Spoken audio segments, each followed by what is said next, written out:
Good morning everyone, this is Jyothi Velpula. ఈరోజు మనం 6వ తరగతి సాంఘిక శాస్త్రం పాఠ్యపుస్తకంలోని 2వ పాఠం గురించి తెలుసుకోబోతున్నాం. దాని పేరు గ్లోబు, భూమికి నమూనా.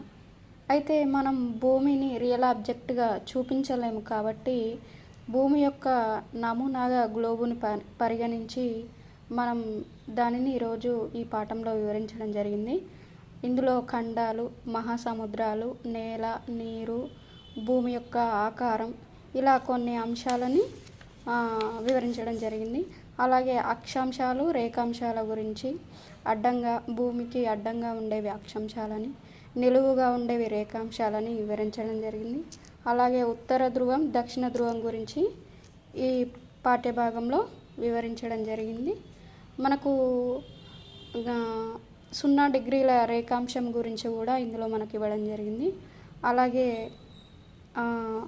దాని యొక్క అక్షం, భూమి యొక్క అక్షం ఎలా ఉంటుంది అనేది కూడా ఇందులో చెప్పడం జరిగింది.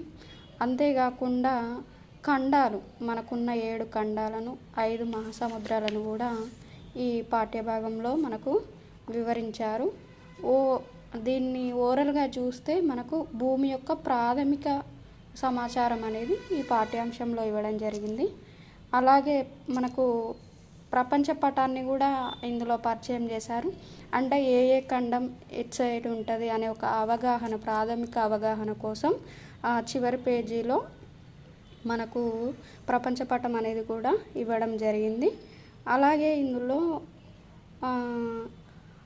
భూమి అనేది తూర్పు నుండి పడమరకు తిరుగుతుంది అనుకుంటారు, కానీ కాదు, పడమర నుండి తూర్పుకు తిరుగుతుంది అనేది మనకు పర్టికులర్గా ఇవ్వడం జరిగింది. అది చాలా కీలక అంశంగా మనం తీసుకోవచ్చు.